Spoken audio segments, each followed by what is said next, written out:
बहुत चिंता हो रही है। अचानक इतनी चिंता हो रही है कि मुझे डर लगने लगा है, और मुसलमान भी डरे, हिंदू भी डरे कि इतनी चिंता गरीब मुसलमानों की क्यों हो रही है। रिजू जी, मैंने आपका भाषण सुना, फिर गृह मंत्री जी का भाषण सुना।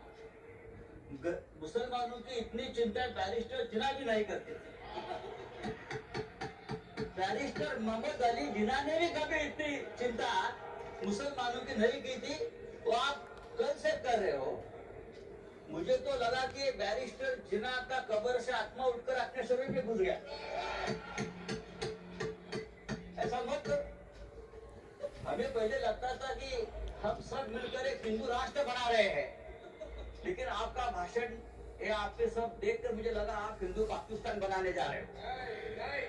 ये सर, जिस तरह से ये आपने ये बिल जो आप लेकर आए हैं, ये लोगों का ध्यान भटकाने की रणनीति है। कल ही प्रेसिडेंट ट्रंप ने हिंदुस्तान के ऊपर 26% टैरिफ का आक्रमण किया, पूरा सबको डुबा दिया।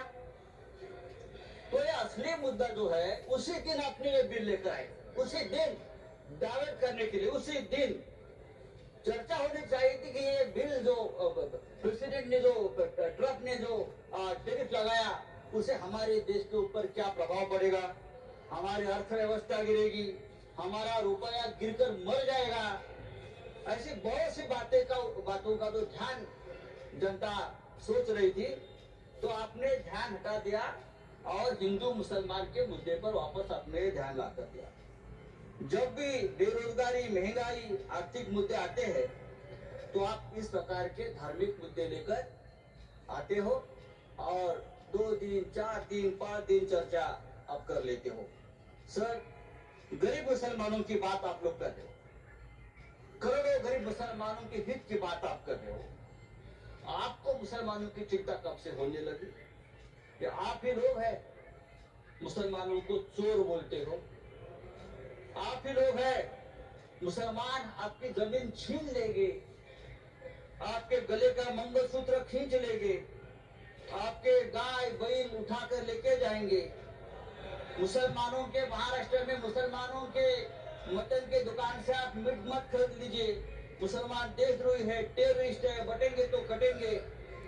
अभी आप लोग मुसलमानों की संपत्ति की चिंता कर रहे हो, आप लोग मुसलमानों की संपत्ति के रखवाले बने हो। लेकिन मैं आपको बताता हूँ भाई साहब, आप मुझे कुछ मत सिखाए, मैं बहुत पढ़ लिख कर आया हूँ यहाँ, चिंता मत करिए। मैं हिंदुत्व भी पढ़ा हूँ, अब सब कुछ पढ़ा हूँ, और आप आगे अभी नए मुल्ला बन गए हो हिंदुत्व के। आप हमें मत सिखाइए, हमारा जन्म हिंदुत्व के काम के लिए हुआ है। कल गृह मंत्री जी का भाषण में सुन रहा था, गृह मंत्री बोल रहे हैं कि हम 2025 के पहले वाली जो मस्जिद, मदरसे, दरगाह को हाथ में लगाएंगे। लेकिन जो रिक्त जमीनें हैं, जो रिक्त जमीनें हैं, उसे बेचकर गरीब महिलाओं का, मुसलमान महिलाओं का कल्याण करेंगे, उनमें पैसा बांटेंगे। रिक्त जमीनें तो आखिर आप बेचने खरीदने के बात पर आ गए। जिसका डर था कि जमीन बेचेंगे, जमीन खरीदेंगे, या ये जो आपका मूल उद्देश्य है बिजनेस, व्यापार, उसके ऊपर आए, आप चुप नहीं बैठेंगे, आप जमीन बेचकर ही रहेंगे। धारावी का जो हो गया है अयोध्या में 13,000 एकड़ जमीन का घोटाला हुआ है। राम मंदिर का नाम नहीं लूंगा, अयोध्या में 13,000 एकड़ जमीन का घोटाला हो गया है। केदारनाथ में 300 किलो सोना गायब हो गया है। आप हमारे हिंदू धर्म की जमीन का रक्षा नहीं कर पा रहे हो, अभी आप मुसलमानों की जमीन की रक्षा करने की बात कर रहे हो। सर, डिफेंस की जमीन आपने बेच दी अयोध्या में, किसको बेच दी? तो आपका पूरा ध्यान जो है, ये जो 2 लाख करोड़ की जमीन है, प्राइम लोकेशन, वो किसको देने वाले हैं आप? यहाँ तो खरीदने वाले एक ही, बेचने वाले भी 2 है, खरीदने वाले भी 1 है। अगर आपको जमीन की चिंता है, आपको जमीन की चिंता है तो हमारे कश्मीर पंडित ही है। अब कश्मीर के हमारे पंडित भाई है। 40,000 कश्मीरी पंडित की अब तक जमीन नहीं मिली है, घर नहीं मिला है। आप उनकी चिंता करो, उनकी घर वापसी नहीं हुई है कश्मीरी पंडितों की, आप उनकी चिंता करो। सर, लद्दाख में चाइना घुसकर हमारे जमीन पर कब्जा कर बैठा है 40,000 वर्ग किलोमीटर। आप हमारे चाइना के जो कब्जे में जमीन है आप उसकी चिंता करो। आप हाँ दीजिए, हम रक्षा करेंगे, हमारा देश है।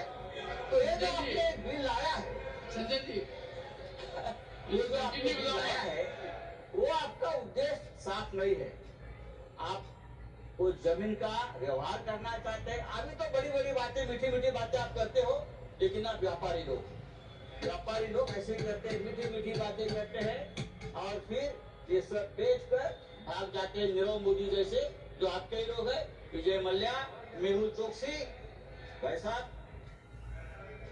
तो मैं आपको बोल रहा हूँ, ये जो बिल लाया है, thank you Sanjay ji, thank you. ये बिल हमारे समाज के हित में नहीं है, हमारे देश के हित में नहीं है। आप फिर एक बार इस देश में तबाह पैदा करना चाहते हैं, फिर एक बार इस देश में दंगे भड़काना चाहते हैं, लेकिन आप ये धंधे बंद करो। धन्यवाद। Thank you.